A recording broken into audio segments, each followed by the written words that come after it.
बहुत पहले की बात है। रामगढ़ नाम का एक छोटा सा गांव हुआ करता था। उस गांव में एक लकड़हारा रहता था जिसका नाम श्याम था। श्याम बहुत ही ईमानदार और मेहनती था। वो अपने काम से हमेशा खुश रहता था। उसके पास ज्यादा पैसे नहीं थे, लेकिन वो अपने जीवन से संतुष्ट था। श्याम के परिवार में उसकी पत्नी और 2 बच्चे थे। श्याम सेठ मदनलाल के यहाँ लकड़ी काटने का काम करता था और लकड़ी काटने के पैसे देता था, जिससे श्याम और उसके परिवार का जीवन यापन होता था। राधा, मैं काम पर जा रहा हूँ, तुम बच्चों को स्कूल छोड़ाना। जी, स्कूल तो मैं छोड़ाऊंगी। अर्जुन और पिंकी पिछले 2 दिन से बोल रहे हैं कि उनकी स्कूल की टीचर फीस मंगा रही है। हाँ, तो जाकर दे आओ ना स्कूल की फीस। अजी, कहाँ से दूं? जो आप पगार लाते हैं उसमें मुश्किल से तो घर चल पाता है। अब उतनी सी पगार में स्कूल की फीस के लिए पैसे कहाँ से दूं? अजी, मैं एक बात साफ साफ कह देती हूँ, आप सेठ मदन लाल से पगार बढ़ाने की बात कहिए। दिन पर दिन खर्च बढ़ता जा रहा है। बाजार में अगर सब्जी लेने निकलो तो सब्जियों के दाम आसमान छू रहे हैं। बच्चों की पढ़ाई का खर्चा, घर का खर्चा, अब इतनी कम तनख्वाह में कैसे गुजारा होगा? ठीक है, मैं आज ही सेठ जी से पगार बढ़ाने की बात करता हूँ। इतना कहकर श्याम काम पर चला जाता है। अरे भाई, आज तो पगार का दिन है। देखो, अब ये सेठ मदनलाल कोई ना कोई लोचा जरूर करेगा। हमेशा कोई ना कोई बहाना बनाकर पगार कम कर देता है। और पिछली बार तो मेरी आधी पगार काट ली थी, ये कहकर कि जो मैंने सेठ से 200 रुपए उधार लिए थे उसका ब्याज बढ़कर 1000 रुपए हो गया है। इसलिए तुम्हारी पगार में से 1000 रुपए काट रहा हूँ। हाँ किशन भाई, तुम ठीक कह रहे हो। ये सेठ मदन लाल एक नंबर का चालाक और लालची इंसान है। एक तो 2 गुना काम ले लेता है और बदले में पैसे भी पूरे नहीं देता। हाँ भाई, मेरे भी पिछली बार सेठ ने पगार काट ली थी। मैंने बस 2 छुट्टी ली थी जब मेरी बेटी बहुत बीमार हो गई थी, और सेठ मदन लाल ने इस बात का फायदा उठाकर मेरी पूरी आधी पगार काट ली। हे भगवान, बस सेठ मदनलाल इस बार मेरी पूरी पगार दे दे, क्योंकि बच्चों की स्कूल की फीस भी भरनी है और घर का राशन भी लाना है। यह कहकर सब अपने काम पर लग जाते हैं और काम खत्म करने के बाद सेठ मदनलाल के पास जाते हैं। सेठ जी, महीना पूरा हो गया है, हमें हमारी तनख्वाह दे दीजिए। देखो भाइयों, अभी मेरे पास तुम्हें देने के लिए पैसे नहीं है। अभी माल नहीं बिका है, सारा माल गोदाम में ही पड़ा हुआ है। 1-2 दिन में तुम्हें तुम्हारी तनख्वाह मिल जाएगी। पर सेठ जी, अब हमारे पास बिल्कुल भी पैसे नहीं बचे हैं। घर का भी राशन लाना है और बच्चों की स्कूल की फीस भी भरनी है। अरे मैंने कहा तो सही, 1-2 दिन और रुक जाओ। कल या परसों तक पैसे मिल जाएंगे। अभी मेरे पास पैसे नहीं है। सभी लकड़हारे निराश होकर अपने अपने घर आ जाते हैं। अजी, क्या हुआ? इस बार कितना पगार मिला है? राधा, अभी पगार नहीं मिला है। सेठ जी ने कहा है कि 1-2 दिन में पगार मिल जाएगा।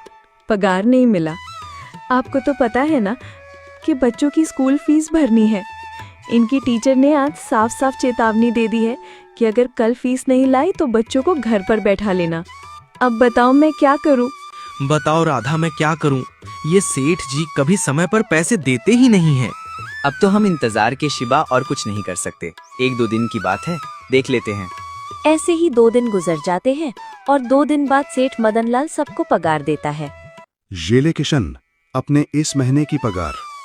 सेठ जी, ये तो बस 2000 है। मैंने तो इस महीने 3000 तक का काम किया है। काम तो किया है, पर तूने 1-1 घंटे आराम भी तो किया है। ये पैसे उसी आराम करने के तो काटे हैं। पर सेठ जी, आपने तो कहा था 8 घंटे काम करने के 3000 मिलेंगे, और मैंने तो 8 घंटे काम किया और 1 घंटा आराम।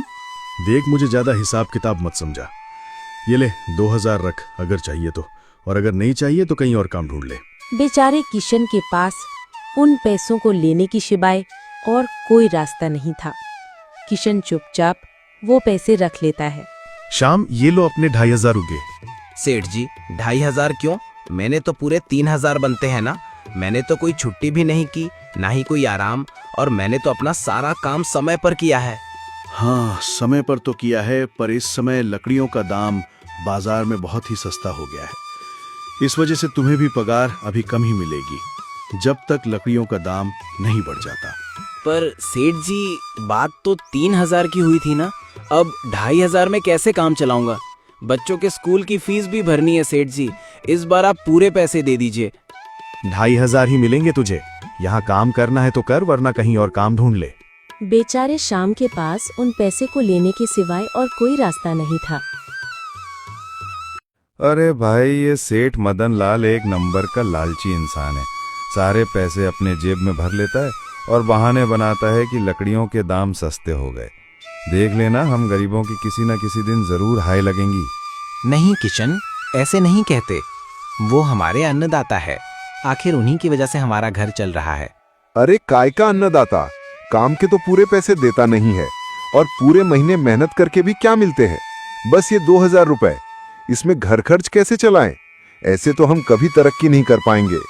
और हम कर भी क्या सकते हैं किशन? हमें लकड़ी काटने के सिवा और कोई काम कहाँ आता है? अगर कोई काम खोलना भी चाहें तो हमारे पास इतना पैसा कहाँ है?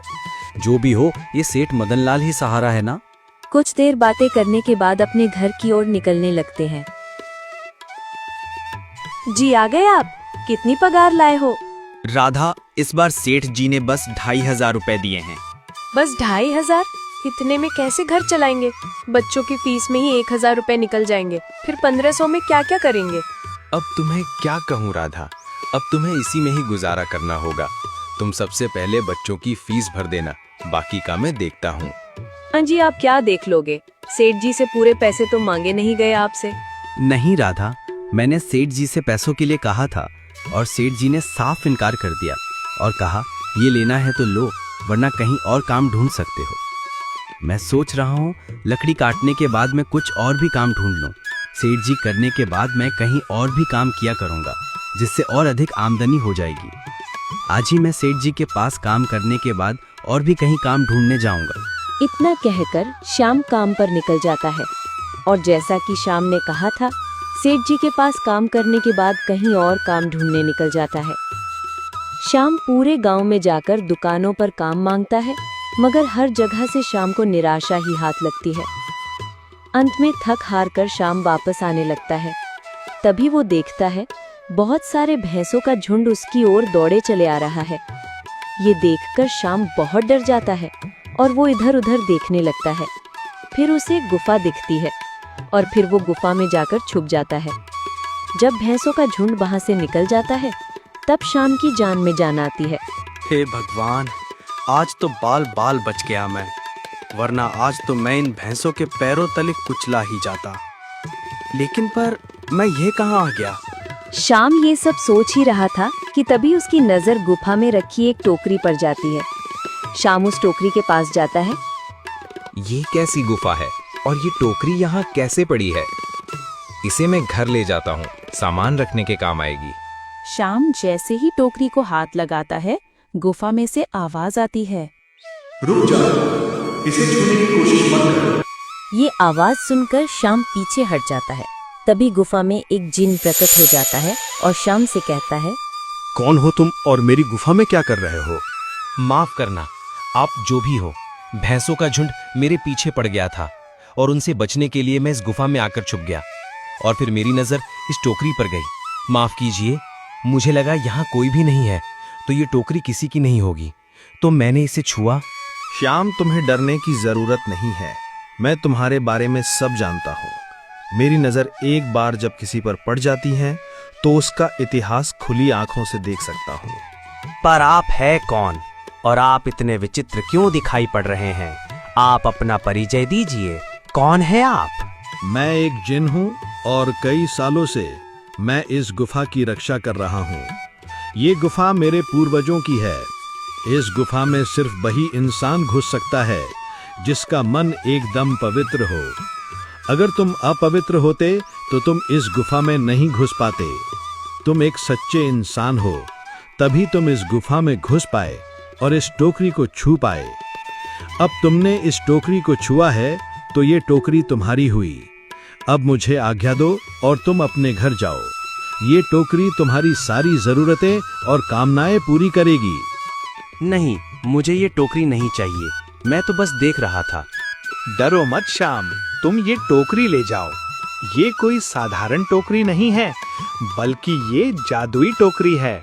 क्या ये वही जादुई टोकरी है जिसके बारे में हमारी नानी कहानी सुनाई करती थी कि किसी गांव में एक जादुई टोकरी हुआ करती थी और वो सबकी इच्छाएं पूरी किया करती थी?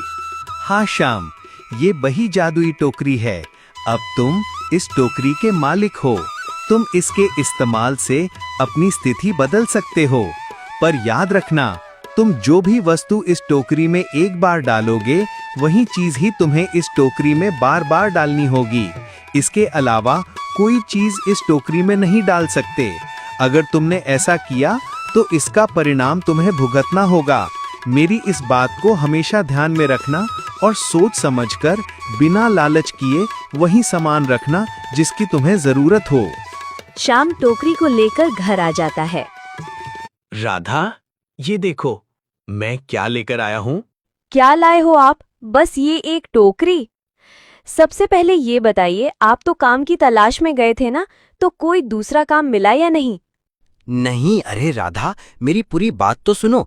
ये कोई ऐसी वैसी टोकरी नहीं है, ये एक जादुई टोकरी है। श्याम राधा को सारी घटना के बारे में बताता है जो उसके साथ हुई। तो आपके कहने का मतलब है कि हमें इस टोकरी में ऐसी चीज डालनी होगी जिसकी हमें सबसे ज्यादा जरूरत है। हाँ राधा, हमें सोच समझकर कोई ऐसी चीज डालनी होगी। श्याम थोड़ी देर सोचता है, फिर उसका ध्यान उन लकड़ियों पर जाता है जो एक उसने राधा को रखने के लिए दी थी। राधा, तुम्हें याद है, एक बार मैं जंगलों में लकड़ियां काटने गया था। मुझे एक चंदन की लकड़ी मिली थी, मैंने तुम्हें लाकर दे दी थी। हाँ, दीपो थी। तो तुम वो लकड़ी ले आओ, हम उस चंदन की लकड़ी को इस टोकरी में डालेंगे और उस लकड़ी से अपना व्यापार शुरू करेंगे। राधा चंदन की लकड़ी को ले आती है और उसे टोकरी में डालती है। वो जैसे ही लकड़ी को टोकरी में डालती है, उसमें बहुत सारी चंदन की लकड़ी आ जाती है। अरे, ये तो चमत्कार ही हो गया। ये देखिए, कितनी सारी चंदन की लकड़ियां हो गई। अगर आप इसे बेचेंगे तो काफी अच्छे पैसे मिलेंगे। हाँ राधा, कल सुबह बाजार जाकर इन्हें बेच आऊंगा। जो पैसे मिलेंगे उससे हम अपने बच्चों की स्कूल की फीस भर देंगे और बाकी बचे पैसों को संभाल के रख लेंगे।